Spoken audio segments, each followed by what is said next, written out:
Welcome back to the French Rugby Podcast with me, Tim Groves, former France hooker Benjamin Kaiser, and ex-Scotland back row Johnny Beattie. How's your week been, guys? I'm good.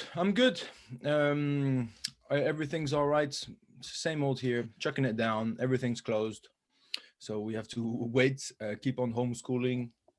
But no, listen, I'm focused on the essentials. I'm still alive with my MBA and the girls are good. Any more positivity in France, Johnny? Well, I think I was going to say that the biggest or the starkest contrast is that our kids go to school. Schools are still open so that we have, we don't have to homeschool. I would be absolutely shocking at homeschooling. So I'm glad I don't have to do that. And I feel for you guys, Benji. And it also means we get a bit of downtime. We're not with them 24/7. So as much as I love my kids, I also love the fact that they still get to go to school in France, which is a big difference to the UK. So no, I feel your pain, mate. That must be hard. And apart from that, just the only time we really get out is when it's work, or now we have to be back in the house by 6. But apart from that, everything's shut. There's nothing really to do. We can still get out and walk around, go for a walk at the beach or the forest, but it's fairly low key. I was up in Paris for Racing Toulon, which was a great game with Canal Plus, which was actually one of the best first halves of rugby I've watched, I'd say, in a good year. It was phenomenal, and a great advert for Top 14. So no, just enjoying getting out, working, doing those little bits, keeping ticking over, a bit of gym stuff, trying to keep fit, and looking forward to the world, as everyone is, going back to normal. That brings me to a point I almost have to apologize, to be honest. I hate the UI now. I thought it was like, it's killing rugby. For me, rugby is an outside sport. You play with conditions and stuff. What I have to admit is that now that I don't have to burn my knees and my skin basically on that synthetic pitch, it is a pretty outstanding arena to see some quality rugby. Unbelievable. Every single time there's a game there, there's so much pace, there's so much quality. I mean, obviously the Vakatawa, Teddy Thomas, whatever, they're extraordinary on that pitch. But I don't know if you saw the game, Tim, but that winger, Brice Him, I think he played in Worcester 2 years ago or something like that. Yeah. Bloody hell, did he have a good game. He good, threw some crazy offloads and some crazy steps. So it is pretty exciting, to be honest, to know that whatever the circumstances, and it seems to hold up better without a crowd, which is maybe not a good sign for them, but it's better without a crowd. Not better. It's not too bad without a crowd, just because of the lights, of the shows that surround it and stuff. And, it makes it still alive. But you're right, the quality of what's on show, like the offloads, the tackle collision area, like everything is so much crisper. Like, I agree. I'm happy to be retired and I don't have to do it. But in terms of a spectacle and something to watch, and guys, we talked about before, Ice Toyava, time on the ball, playing people into space. He was insane, like an absolute joy to watch. Villiers and Brice Him on the two wings. Whenever a ball goes anywhere near them, they turn it over. You can't go near the back three of Toulon. And that's it. They have so much quality. Like Maanonu, Eben Estebeth was terrific as well. Ball carrying, breaking the line, dominating line out, Olivon. And that's only the second game Toulon have won on the road this year. So, mate, it was great to watch. I absolutely loved it. And you're right. I think in years past as well, you'd go to Oyonnax and you'd be playing in like a swamp, or you'd go to Colombes and you'd be playing on that dump of a pitch, whereas actually the synthetics or the hybrids that have come in have made such a difference to the quality of the product that we get to watch. So no, it was a joy to watch. 2 weeks ago we got a crazy Fijian who lifts the ref like a trophy, like Lion King presenting Simba to his tribe. And this week we have Vakatawa. My God, he had a shocker. He's in the end zone. He takes about 700 weeks to put the ball down. And Gabin Villiers flies into him because he didn't let go of his feisty, not doggish, I don't know if you can say that, but that feisty attitude where he basically, got back to him and made him drop the ball, and they lose at home. So this is the reason why this show's so good. There is so much to talk about, some juicy stuff in France. We're pretty extraordinary. He had a hell of a game before that moment and after that moment, but that was doesn't matter what the pitch is like. Put the ball down, eh? Mate, this guy. I reckon this guy is probably he's probably the best attacking rugby player I've seen in a long time, probably in world rugby at the moment. His attitude off the ball sometimes can be better. I've got a few examples, sometimes in defense where he doesn't rush out, or in ruck time, or he doesn't do the hard graft. But my God, is he lethal in attack? He's incredible and fast, powerful. He's got the technique. He's got everything. He's always doing it with a smile on his face. But it's I mean, it just brings us back to the fact that Six Nations is going to start in a few weeks, and we're finally going to see those guys back. You know, it is mega exciting. Absolutely, and he will be there. But we didn't speak about the France squad last week. I know Vincent Rattez has been called up to replace Thomas Ramos this week, but any other surprise omissions for you guys? Not for me. And there's guys that maybe people wouldn't have expected to have come back in, like in the second row, Garassi and Pacenti, but they did so well during autumn, they've been called back in. I think, straight swap, bringing Rattez back in, back three player, but realistically, the two first choice fullbacks that were going to be battling out were Boutier and Dulin, after he was fantastic in the Autumn Nations Cup as well. The one that we talked about loads before, who's injured again, is Makalou, but he had one shot and didn't really fire, so hasn't been called back in, and he's injured as well, I think, with a little niggle. So I don't know. I mean, the other interesting one, not something that's been omitted, somebody that's in the squad, is Colombe, who came back on the tight head, Benji, for Racing. And ultimately, his inability to scrummage, he got like really, really badly shown up. Basically, because he couldn't scrummage, they lost the game. They had, I think, 5 or 6 scrums for Racing in the opposition 22 to try and close out the game or get points on the board. And he got turned over every single time by his opposite man. So he'd be the one guy I think maybe he's gone backward since he's been announced, which is a shame. But I don't know, any surprises for you, Benji? Well, honestly, to pick up on that Colombe guy, he is a freak. He's a man mountain. He's I don't know how you say that in field. He's probably like 6'5" or something. He's like Carl Heyman, but even bulkier. He's a Charlie Famuina, basically, if you know what I mean, but from Paris. He is a big fella, but he's very young. He's extremely young. To be honest, on some of those refereeing decisions, I would have gone the other way a couple of times, but it's true, he did get penalized quite a lot to the point where, to try to win the game last minute, Laurent Travers did his classic, that 79th minute, he brings both props back in. So that's never obviously a great sign. He's just, tight is such a particular position that I'm sure that the French team, the same thing they did with Mohamed Awas and with all those guys, they will give him a few shots. He's young, he's super talented, he's a crazy rare position, and he's got everything to dominate the world in international rugby. So that's why they got picked. I think what's interesting, to answer your question, no clear surprises.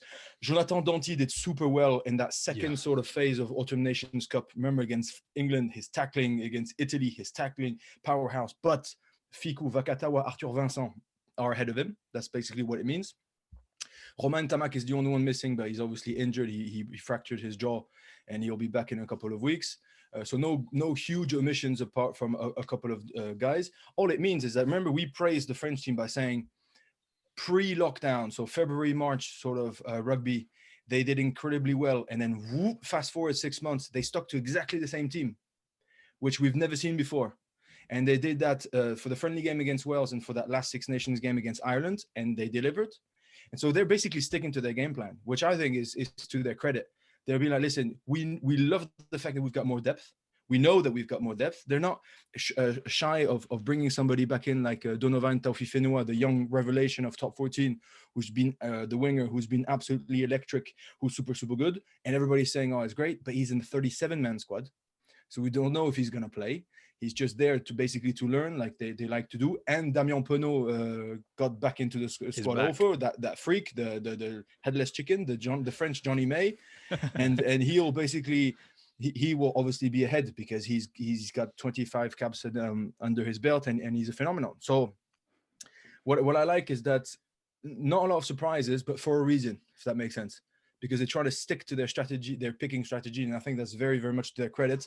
But they've underlined a fair few times in the press saying that, listen, the boys have scored some serious points. Dulin, Jelonche, Pacenti, Garassi definitely scored some points.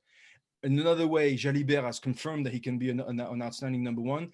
Never forget about Serin, who only got one game against Italy. He was actually captain of the French team, wasn't he?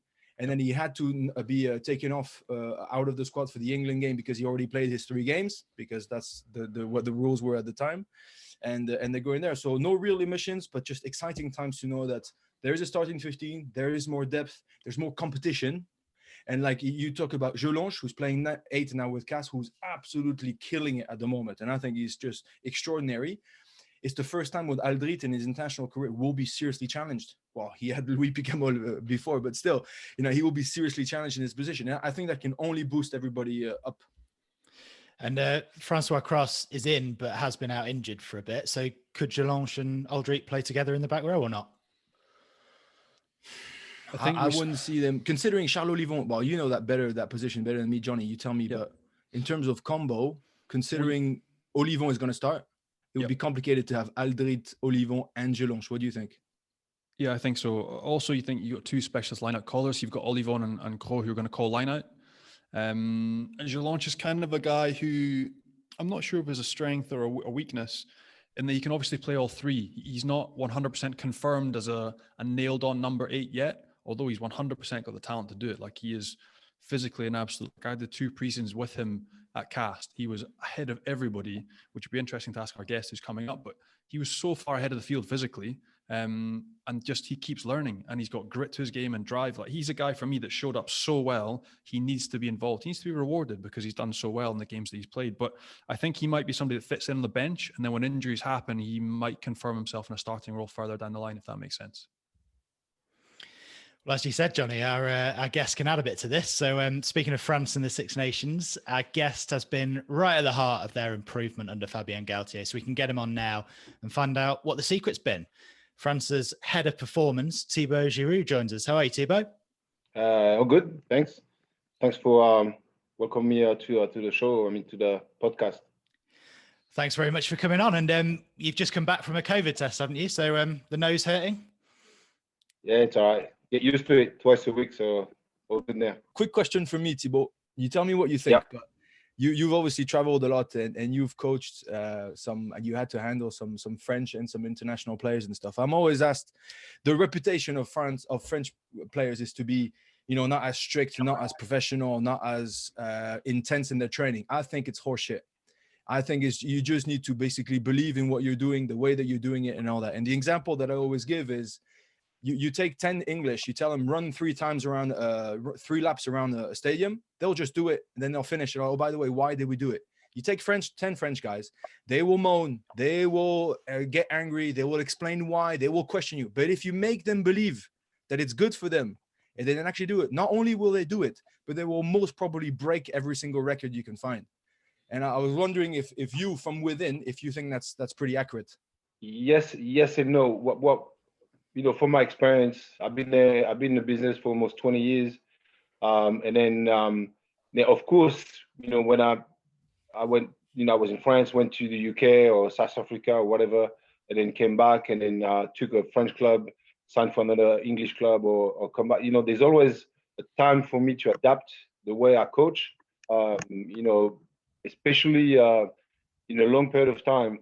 See, like you said, the French players, they need to know why they're doing things, where we're gonna take them, and the Anglo-Saxon players, they will do whatever you tell them to do. So sometimes it's a bit too much because there's no reflection behind it, and then the French sometimes too much because there's too much reflection behind it. But what I felt the massive difference in between coaching Anglo-Saxon and French is that. The French players in a long season, in a 10-month season, seems to be, it's harder for them to look at themselves day after day, like routine, make sure they come up, 45 minutes before, do their own thing, pretty much looking after themselves. The Anglo-Saxon players, for me, every clubs I've been, you don't have to tell them as much about, the basics, about the warm-ups, about, you have to be ready for example, 10:30 training. You have to come half an hour before and do your routine. Make sure you do everything right. The Anglo-Saxon players, if you take the long season in and out, day after day, week after week, they seem to be more regular, and then they'll do it without asking. So they look after themselves better, if I have to say. The French players, you have to be behind them a lot more, than the Anglo-Saxon. But I'm completely right with you in terms of coaching. The French players, they ask you why, and then as soon as they believe and they understand why you're doing that with them and where you're taking them, then they will follow you 100%. As the Anglo-Saxon, they're not asking much questions. than the French guys. But saying that new generation of Anglo-Saxon players, they do ask questions, because it's when I started back in the early 2000, that was the players didn't have access to internet as much. They didn't have access to other sport. Didn't have access to different way of training. They didn't know what happened in different countries and stuff. So now everybody's connected. Everybody know what's going on. So obviously now you cannot, sorry for the word, but you can't bullshit them anymore, because they will know. They will know. They will know if you tell them shit, if you go in the wrong direction and stuff. As before, as maybe 15 years ago, they didn't have any clue. You know what I mean? So that's a massive difference now. I think you need, as a coach, especially in the performance side, because there's so different methods that you cannot say that's the best method. You just have to explain to them why you choose that method, where you're taking them, and how you're gonna take how you're gonna take them. Especially with the new technology, it's easy to see if you're doing wrong or not. So for me that's a massive difference. No matter what, if you're English, Scottish, Welsh, French, or whatever, the new generation of players, they want to know where you're taking them, because they have access to other things, so they will make their own mind and then decide if it's bullshit or not. Mate, so I want to pick up on that, because obviously you're really well traveled and you've experienced different people and different attitudes. For me, the reputation and having lived and worked here with French people now is that more so, in order to get French people firing, they just need to kick up the arse and need screamed at. That's what I've experienced from fitness coaches in Montpellier, Castres, and Bayonne. Latterly at Bayonne was horrendous. But like, to give you an insight, my first fitness test when I arrived from Scotland, when I got to Montpellier, and bearing in mind, in that squad, we had 5 guys that were over 150 kilos, like huge blokes. The first test we did when we arrived, and I couldn't believe this, it was, I need you to do 1,500 meters, rest for 2 minutes, do another 1,500 meters as quickly as you can, and then we'll time you all. That's your score. And we did 1.5 laps, and me and Mamuka Gorgodze were running together, like trying to keep up with each other, chasing each other because we wanted to impress. Yeah. But the guys that were over 150 kgs after 2 laps were walking. Yeah. So like it fell apart. It unraveled completely at the second lap of it wasn't serious.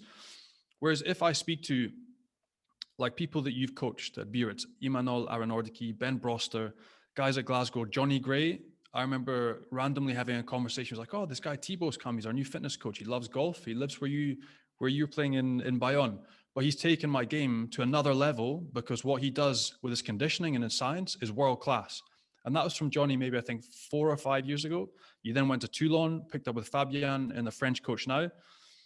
How hard is it for you to control?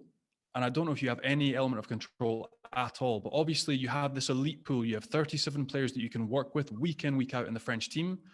But obviously things are extremely different in Bayonne, Castres, Montpellier, Toulon. Everything's different. How hard is it for you to monitor and encourage and adapt programs for guys that are all across the country? Well, it's a good question. Rugby changed the last 15 years, and every 5 years, rugby moved to a different level. The way you train, the way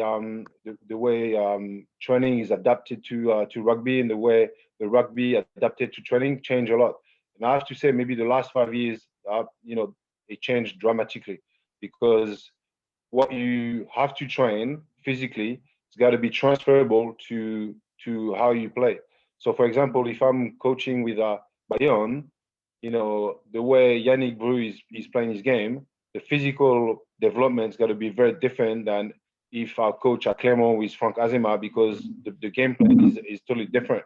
So you have to coach, and you have to implement a way of training who is transferable to the game plan of the team and to the culture of the team. To answer your question, back in the days, France always been into long distance running, and then how big you are. That's always been, in French rugby, always, especially for the forward, the front 8. the French boys, the main thing for them was how big they can be. That was the top 14 always been a collision game. And then if you see the other league, that the Premiership, the Pro 14, everything down the South Hemisphere and stuff. For many years now, it's not how big you are, it's how fast you can move, and then it's how fast you can take the space. And top 14 is moving that direction, but it's slow. And it's always been a very collision game, like a big front forward game where the combat is massive and stuff. And then I remember back in the day, like the first couple of clubs in France I worked with, I already was very keen on acceleration, very keen on speed endurance, on not running long distance at all. And then, everybody like was criticizing it because for them, it's all about the VMA. It's all about, how aerobic capacity you can have. So for that, it's just a transfer from athletics to rugby. And then I remember back in the days writing some article for L'Equipe or stuff, and then getting a massive criticized because I was talking shit, and because for coaches, it's if you want to play at this level, how the only thing was important for them is how big you are and what's your VMA, and then it never changed. Like in France, it took so many years to change. Yeah, so many years to change. And then I was fighting for it, and then get criticized by coaches, by media, so now, since about a year and a half, we changed completely to a different direction.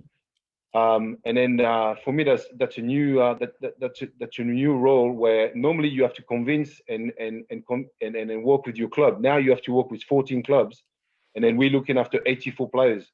So you have to go to clubs, talk to them, and it's a very different situation than if you compare French rugby to England rugby, Scottish rugby, Welsh, Ireland, because the French national team they don't pay the boys, as you guys know. So the clubs, they own the boys, they own the players. So we can, like for example in England, there are a few, give close to £300,000 to each international players. So they have that power to decide, to make decision in the club to say, okay, that's the way we train. That's the way we do it, period, because we pay for it. We cannot do that. So, for us, we have to be political enough and good enough to not be too bully, and then to make them understand that international rugby change, and then not saying that's the best method that we're using, but to make them understand that there's different methods to reach what we're looking at. But it's tough sometimes because there's a massive disparity between clubs. It's a shock for me because when you walk in a club, you don't know much what's going on to other clubs. But you don't know. But with that role as performance director for the French team, I have to go to every clubs, talk to every SNC, to every coaches. So I know exactly what they're doing, and it's a bit tough to go to some clubs because, like I said, the way they do stuff, it's very, very different. And then sometimes they're still in that other, that different times where aerobic capacity is the main thing. It's how big they are, and it's a very base collision training and stuff. So it's tough, but that's why when we get the job with Fabia, we wanted to put in place a massive communication in terms of data in between the clubs. So that's why we put in place a provider, data provider for all the clubs, all the top 14, so we can actually speak the same language. And then we have access to all the data to every clubs every day we want. So we know exactly what the boys do in clubs. And then, like I said before, we cannot send program and say, that's what we want the boys to do, because the club, if they choose to do it, they will. If they don't want to do it, they will tell you, fuck off. They don't want to do it. So SNC coaches and coaches are a lot more open now than maybe 6, 7, 8 years ago. So it's actually that new generation of coaches actually are willing to talk, to communicate, and then to accept what we want to do, and then to be honest, most of the clubs, not all of them, but most of the club playing the part. You know, they're helping us. They send, you know, we can have access to the data anytime we want. When we send them, we send them objective about 4 weeks between before every tournament, before Six Nations, before autumn test, like zone they have to reach during training, all the data they have to reach. Like I said, 90% of the club are very good. They try to do that for the international, because we're sending stuff to reach for the international and not for the club. So that's a massive difference. Sometimes clubs think we get into their face and asking them to work as a club, but not. We just asking them to reach what we want for the international. We don't want to tell them what to do for the other boys. And then the vision of the club is their vision. But for the international, we need them to reach what we want.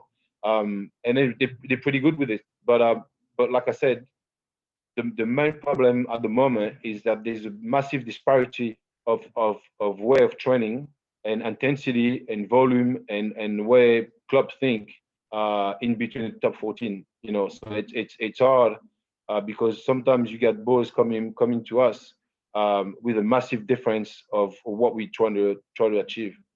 Mate, I've got about 750 questions. I think it's fascinating what you just said.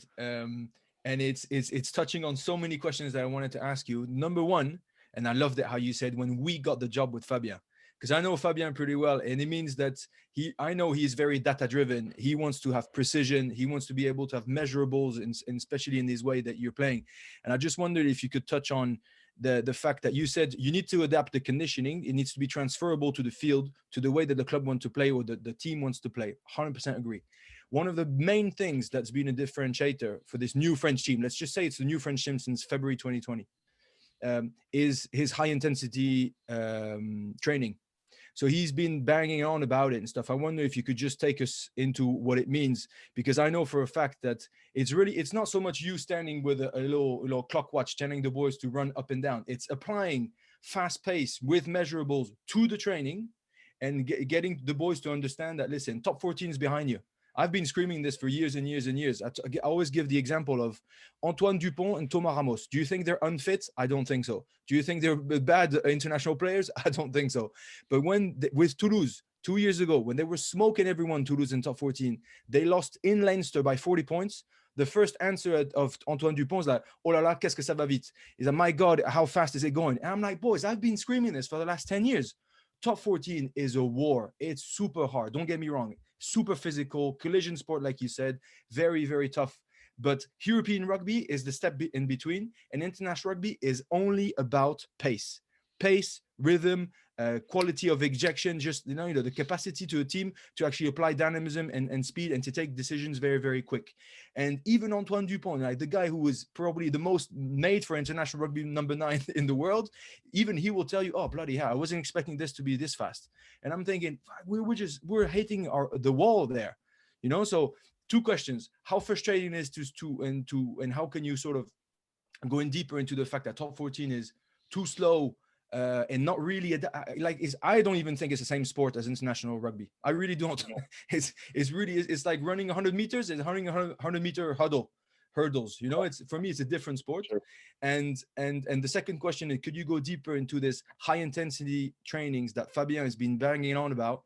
Because I really do think with Sean Edwards, with the quality of the players, with Fabien's strategic brain, it is one of the key differentiators of this new French team since February 2020.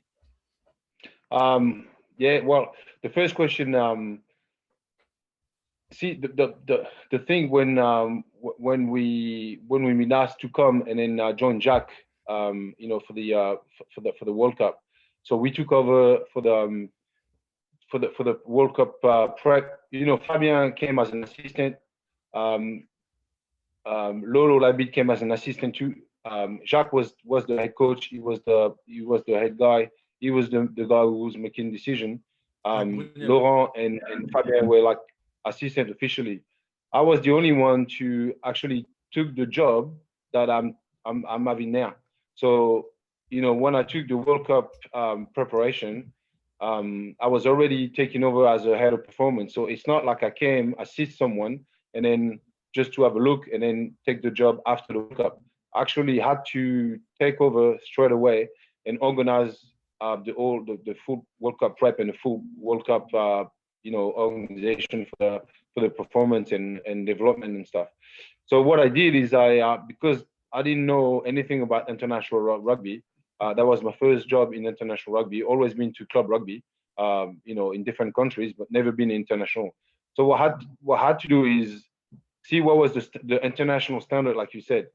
Using the science to know exactly what exactly was international rugby in terms of science. What was the pace? What was the speed? What was the collision? Well, I made a lot of research. I worked a lot to make sure I know where I'm going. And then after that, because I had some good relationship with other head of performance from different countries and stuff, I took all the standard they had and then compared to the French standard. So I asked all the Six Nation game from before the World Cup, made massive analysis on it, and then compared to an international standard and compared to other teams. Because a lot of time, and I'm sure you experienced that, in France, we never compare to other people. We compare to ourselves. So it's a difference between relative and absolute. So we always compare to us. So for example, if I tell you, okay, you progress 20% in whatever, yeah, you say, okay, yeah, oh shit, yeah, I'm good, I'm progressing, I'm going well and stuff.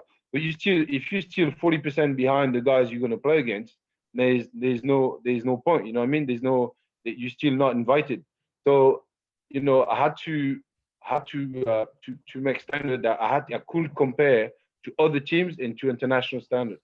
And I sit down with Jacques and the whole staff, and I said, okay, here what's international standard, here what the other team are, and that's how we are now as a French team. So there's two choices. It's either we go for the World Cup prep and then we just go for maintaining, and then we take everyone to the World Cup, or we go hard on them for after. So we change the culture, we change in the way we train, we change in the way we see things, but we're going to lose a lot of players. We're going to injure players because a lot of them I know will not cope with that kind of training. And to be honest, Jacques has been awesome because he backed me up straight away. And then, as you know, during the World Cup prep, we lost a lot of boys, and then the media were onto us, and then we had pressure from the club and stuff, but we never let it go. And then my idea was always to shock the boys, to shock the rugby French culture for after, because we knew we were gonna stay another 4 years. So we knew the work we do now was to be able to continue after, and then to shock that generation and say, okay, now if you want to come to France, to the French team, that's the standard. That's how you got to be ready. That's how we're going to train. So Jacques was awesome because like I remember every day we sit down at the medical meetings with all the staff and stuff during the World Cup prep, and they say, okay, that guy is going back home because he's injured. That guy is going back home because he's injured. Jacques was getting under pressure, me too. But we always said, okay, that's the road we want to go, and then we did it. And like I said, pressure from outside was massive, but to be honest, we had to do it. We had to change that culture, and then to be able to put in place what we did for the World Cup, and then for the World Cup prep, it gave us 2 years ahead. Because if we would have come on like the next November, didn't have the chance to go to World Cup, then I reckon that would be a different world now for us, because we didn't know where to go. So we collected so many data, we collected so many things, and then, so we knew exactly where we want to go after. And then I think the players also knew exactly if they come back to the French team, they knew exactly how they got to be ready for it. So that's the massive part. The French players. That was two things. I don't want to get into much because it's going to take 3 hours and stuff. But if there's one thing, and I'm sure you experienced it, that's pretty much what you said before. We had two types of players. We had especially the front eight, because to be honest, the massive difference in international rugby is from number 1 to number 8. That's the massive difference. After that, it's the only guys that matter. I would stop at 1 to 3, but that's my personal view. But from 1 to 8, it's a massive difference. So we had guys we'll be able to be very good in combat, so we call it work rate. So the high intensity combat, because they're used to that for top 14, so they were very good fighters, they're very good into that, okay? But they couldn't go with the high intensity running. Or we had guys very good in high intensity running, but could not go hard on combat, okay? International rugby, the top level is the boys from 1 to 8, they can combine high intensity combat and high intensity running. That's a massive difference. By saying that, is it fair to say Kamisha fits that description? Yeah. Yeah. So, for example, that's one thing. But the thing is, we have to be more precise on that. We rugby change every year, especially international rugby change every Six Nation, every tournament. When we get ready for the World Cup, we had long sequences. Like international rugby at the time, where you had 5-6 period of sequences. Close to almost 4.5 minutes. Okay. Then what happened there is that we had guys compared to other nations were very good on combat for 1 minute. Okay. Very shit in combat on a minute 2, very good on a high intensity minute 3, etc. etc. So they were not, there was no homogeneity at all. They were like very disparate in every compartment of the game. So the first minute very high, second minute the deviation was over 40% in both, and then couldn't combat and could run with a high intensity. The second thing we found out, and it's pretty simple to understand, is for us as a French, we think high intensity is when you run the ball, is when you have the ball. But how many times you have the ball during the game, especially in the front rows? How many times a game you run in the ball? The massive difference is the game without the ball, because that's 80% of your time as a forward, So coming from ruck, I'm not talking back to feet, I'm coming to back to feet and going to the next ruck and going to the next ruck, etc., etc. All the chase, all the kicking game, kicking game before in France was the two wings and the 15 were chasing, but the front rows, they were just resting, because for them, the front rows, when you got no ball in your hand, you have to rest to get ready for when you get the ball. But how many times you run the ball? 5, 6, 7 times? That's it. Okay. So we have to change the mentality of the boys to make them understand that the game without the ball is more important than the game running the ball.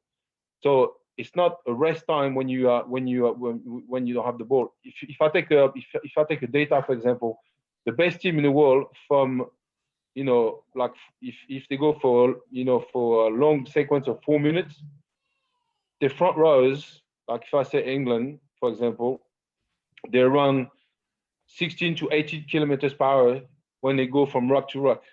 When we analyze these out front rows during the World Cup prep, the boys were at 12. So that's a massive difference, when you play against a team who go almost 5 to 6 k per hour faster than you, try to get the advantage line. You know what I mean? So we have to make sure the boys understand that they have to be fitter without the ball. When we kick the ball, chase, escorts, they have the number 8, from 1 to number 8, they have to be fit and explosive and fast on long sequences to make sure we get the ball. Now our game plan was to keep the ball inside the field, so we can send the full squad to get the ball back, in the field, and not getting the ball outside the field. But to be able to do that, your front 8 has got to be explosive, fit, and fast, and for a long period of time. You know what I mean? So the way we had to change it is to make them understand that the game without the ball is the main thing, and not thinking that you take the ball 5, 6 times and then that's why you have to be high intensity. And also the last thing about that is in the brain of people, we always thought that you spend more energy when you defend than when you attack, and it's totally false. With science, we analyze that you spend 2.5 more energy attacking than defending. Why? Because you spend energy getting back to depth, acceleration, movement, getting back from the deck, getting back up, and then especially taking space, especially moving around, changing direction. So it's about 2.5 more energy in terms of meter per minute, and in terms of acceleration per minute over 2 meters per second or 2.5 or whatever. But you spend a lot more energy in that. The only energy you spend more in defense is the work rate, is the combat. But the actually movement is 2.5 less than the attack. So that's why now a lot of teams try to kick the ball, and then to make sure they kick the ball to save energy and to have their changing rhythm when they get back the ball to attack. If you understand what I mean. So the training is got to be very adaptable to that. So my training is adaptable to the standard of international and the standard of what Fabien Galtier and the staff wants. So, for example, I don't care if Toto Dupont is benching 20 kg more than he used to bench 3 months ago, or if he's squatting 40 kg more than he used to squat 6 months ago, because it doesn't matter. It's not transferable to the field. We try to develop what's counting for us at international level, or for our game plan. That's only what matters. We try to develop what we can see on the field, with that new technology that we use and then that every clubs have. We try to change what we can see and not what we cannot see. So that's a massive difference. We try to get as much as specific as possible. But what you've just described with the science, I think, has been the missing piece for French rugby for a decade, in that it was never talked about. So like ground to feet, work rate, getting back in a line, kick chase, work off the ball. I think the perceptions that you asked about at the start, Benji, in terms of French rugby is perceived, or French rugby players are perceived to be lazy, but I feel it's because mentally, there hasn't been a change in mindset around everything that you've just described.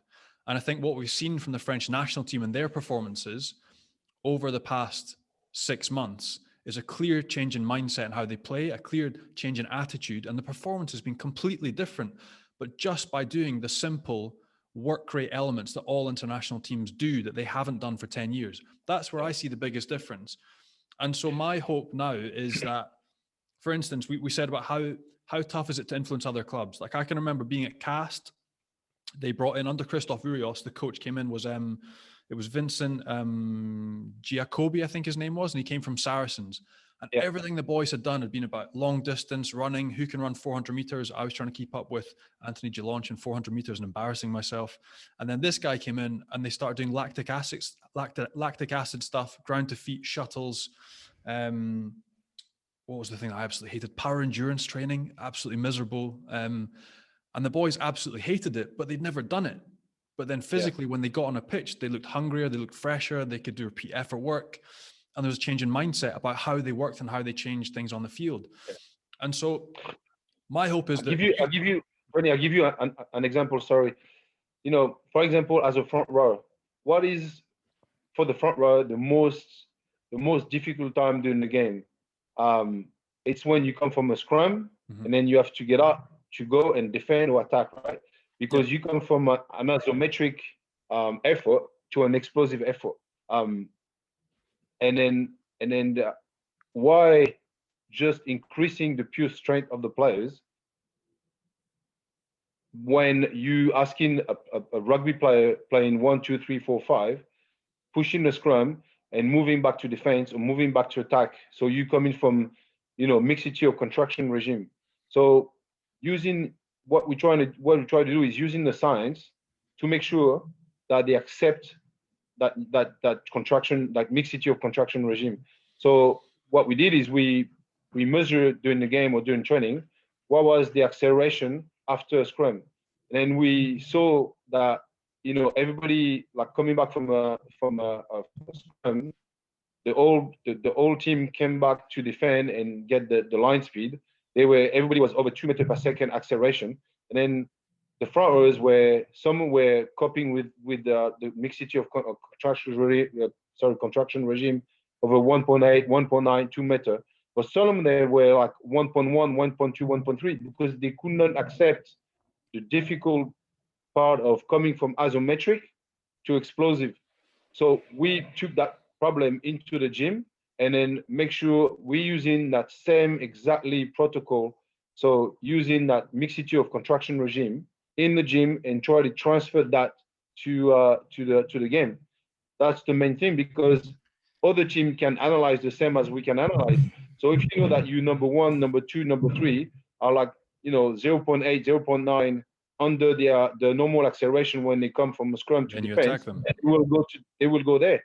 So we try to get back those guys, not making them stronger or making them aerobic fitter, but making them fitter in terms of specific mixity of contraction regimes. So when they come out the scrum, then they will come out, close to 2 meters per second acceleration, and then you get no problem in terms of defending, because the line is together, and then you get no difference between the boys. So that what I'm trying to say is that sometimes we've been too general, and then we try to develop stuff who's not counting for the field. We try to develop only what's count on the field for us, and count for the international level, or count. And then when I'm saying international, it's the same thing for top 14. Clubs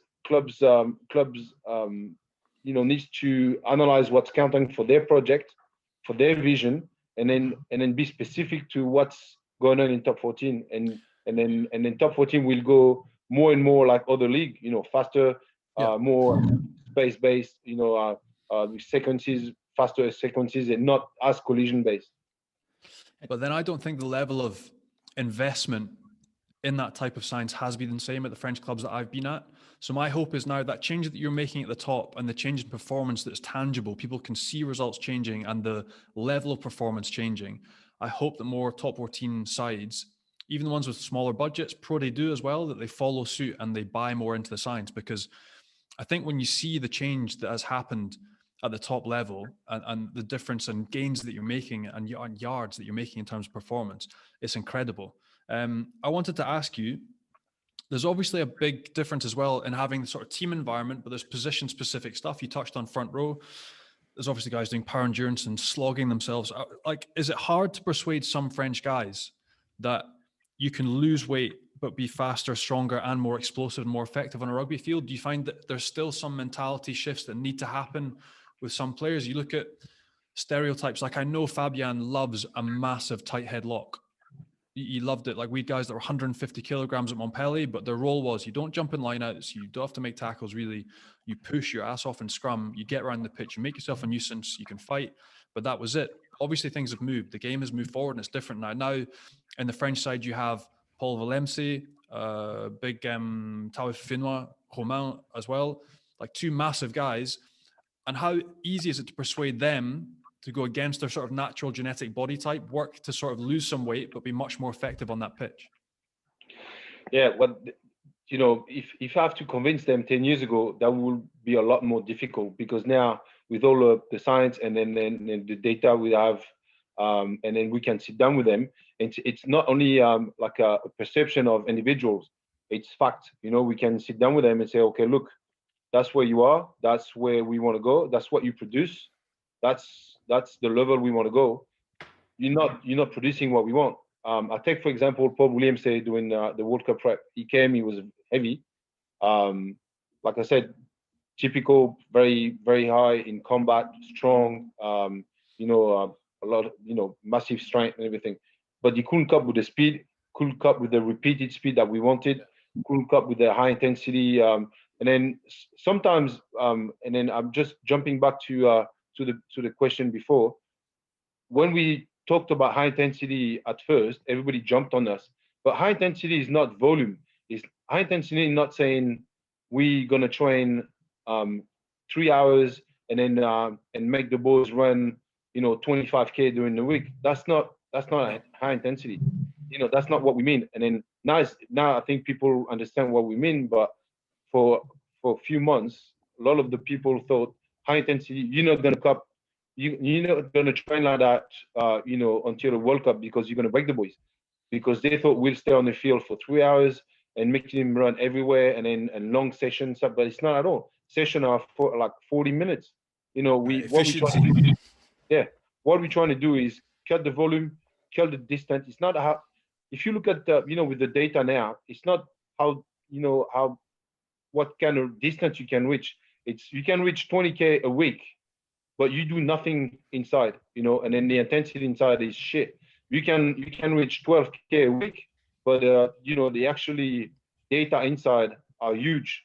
Acceleration distance, high intensity distance, work rate combat or whatever, name it. But so that's the main thing to make the boys understand that it's not how long you train, it's not the volume, it's not the distance that will make you think that you train well. It's what you do inside that distance. So we cut about 40% the distance since the World Cup, and then we increased all the data inside of that about 35-40%. So before, when we started, to reach what we reach now inside the distance, we had to cover 40% more. Now we cut 40%, and then we can reach a lot more that we used to. So the quality inside, and the boys now understand what we want, and they understand what we're looking at. When we do a high intensity training, what we're trying to do, we predict. I predict physiology wise what I want inside the rugby. So I sit down with the coach, the Sunday before the week, and I plan all the predictive data, the physiologist data inside the rugby. And then what we do every time we on the field, we try to reach physiologically what we plan. So when we finish the session, we know that we reach what we wanted. So there's no surprise at the end of the week, if you know what I mean. And then inside the sessions, because you get the live system, then you can adapt.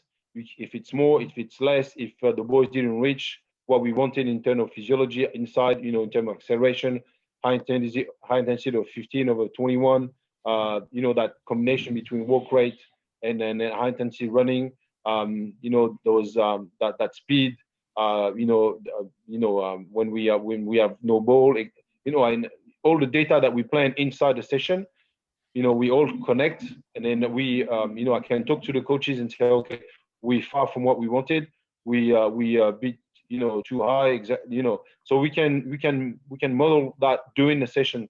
So when we finish, at the moment we reach about 98% what we want, so we don't have to do any top-ups at the end, and the boys only train in rugby and reach what physiologically what we want inside, and then we know we reach what we want. When we started at the World Cup, we only reached maybe 30-40% what we wanted, so we had to take the boys and do pure conditioning at the end, if you know what I mean, because we didn't reach what we wanted. Now we in a phase where we don't have to do that anymore, so we find everything we want inside the rugby. But the thing is, there's two things: the boys understand now what we want, and also the coaches understand the performance. That's why, I think, and then you explained that before, like to the clubs where you've been, the performance, the rugby, and the culture cannot be apart. It's got to be all together. So the performance got to be with the rugby, and the culture has got to be with all those two. We cannot have a coach who's got no interest or doesn't know what's performance. And as a head of performance, I need to understand the rugby, and I need to understand what the game plan is, like I said before. But I need to work on that and make sure I understand, as like a coach, what the rugby they want to play.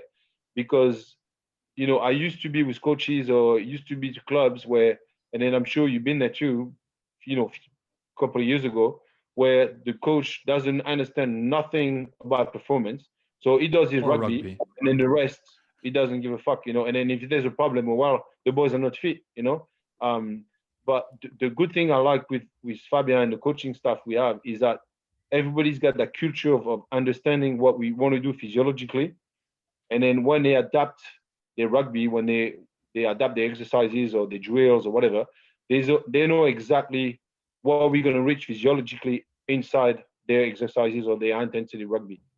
So it's and then when they do their exercises, I help them to make sure we can reach what we wanted physically. So it's a combination of performance and the rugby. So if you don't have that model doesn't work.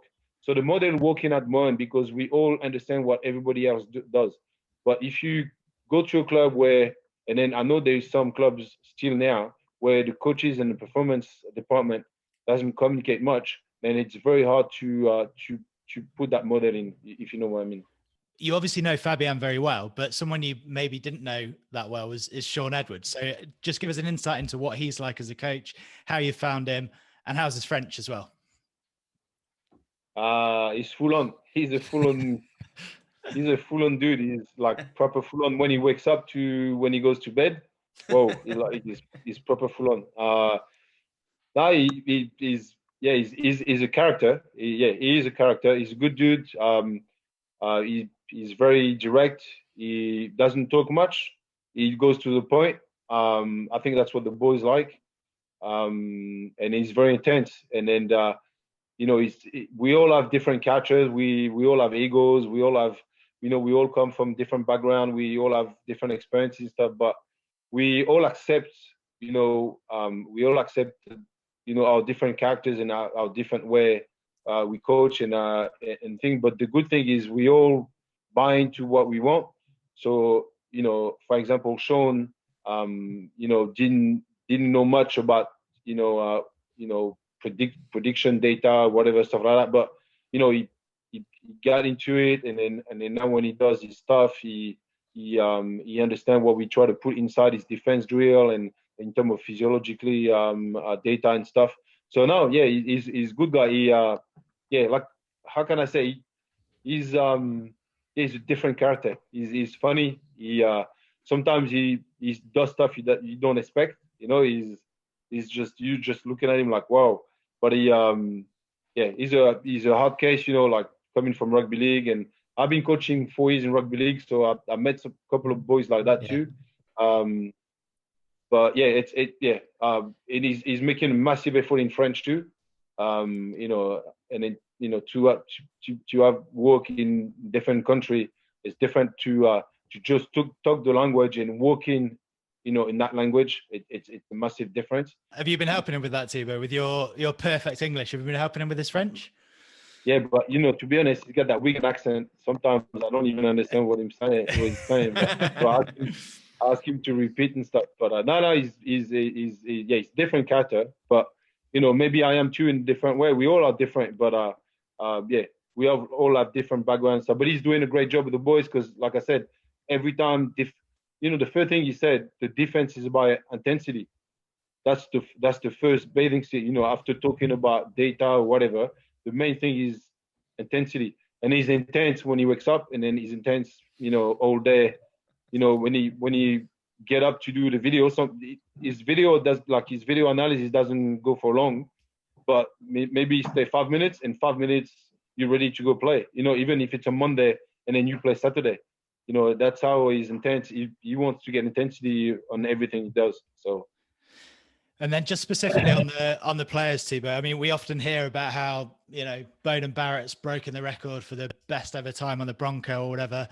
How do these France players compare to others you've worked with? I mean, we've talked about Antoine Dupont. How freakish is he as an athlete? Camochat's neck, is it the biggest you've ever seen in your life? How do they compare? Yeah, of course we have awesome athletes like Antoine Dupont, for example. There's not much to develop to him anymore. He's a very mature athlete. He's very young. Camochat is exactly the same. But what we try to work with them now is that the ability I'm just getting to a bit technical there. So we took an amount of time. We call it 100 milliseconds. So it's 100 millisecond time. How much power, how much explosiveness, and how much repeated power you can produce. So for example, when I was at Glasgow, one of the best in terms of producing power to get into space or to accelerate in 100 milliseconds. Was the number 15 for Glasgow. He was at Exeter now. Huggy was one of the best I had. Toto is pretty much out there. Kami too, Virimi, Vakatawa too. So we have to find something to develop to those guys. No point for Toto to be 5 seconds or 10 seconds less at the Bronco. No point for Toto again to be 20 kg on his bench or on his. So he's pretty much got it all. But what we found out is, we try to be as clinical as possible with those guys. We have about 6 or 7 guys like that, where we try to develop that capacity of contraction in a very short amount of time. So that's 100 millisecond time. How much power, how much acceleration you can get into space. And then we found out that Toto is capable to produce about 60-65%. And then from now to the World Cup, we try to get that to about 70-75 in a very short amount of time. And then Virimi, Vakatawa, same. Kamisha, same. Kamisha squat close to 3 times his body weight. What's the point to still work on that? You know what I mean? He's a freak. So we had to think about what we can do one more time to be able to develop to those guys who we can transfer that to the game, and transfer that to our project. That's the reflection that we have at the moment. But I have to say that if we take a basic test, yeah, of course, when I was at Glasgow, the Broncos test for the forwards, I don't think I've seen, many boys as fit as those guys, but they were not as big. And then that's the first thing. But at the moment, like if I take Paul Williams, or if I take Romain Tao, I'm not working hard on them to make them, lose 20 seconds on the Bronco, because it doesn't mean nothing. You know what I mean? Because it's not really transferable to the field. So we look in other direction for them to make sure we can adapt to what we play. The main thing for them, and then I come back what Johnny said, it's that relative power. Relative power is the main thing for them. So we find an algorithm where we take the body weight that we multiply. We call that the momentum. So it's the body weight that we multiply by 10 meters sequences in meter per second. Then it give us an indice. I don't know how to say in English, indice maybe. Give us a number that will get the optimum relative power, that we can have for the players. So relative power is the absolute power divided by body weight. So that's why when we're asking them to lose weight, we're not just asking them to lose weight because they will, look good at the beach for the next summer. We ask them to lose weight to be optimum in their relative power. That's the main thing. So by fact and by science and by proving them during training, because that's the main thing, like you said before, the players, they want to see result on the field.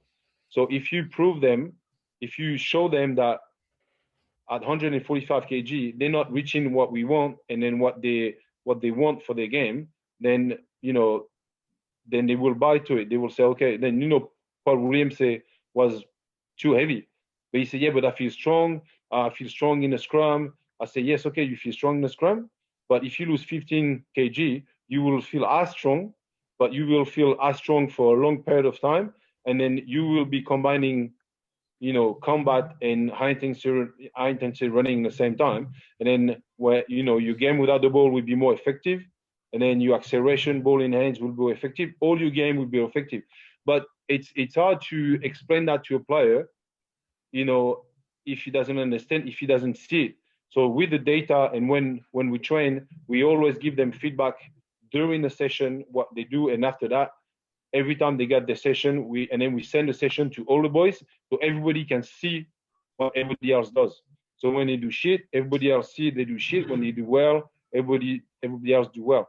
And then we don't hesitate to point the finger and say, well, you're doing shit. You're doing shit not because you don't want to do it. It's because physically you cannot do it.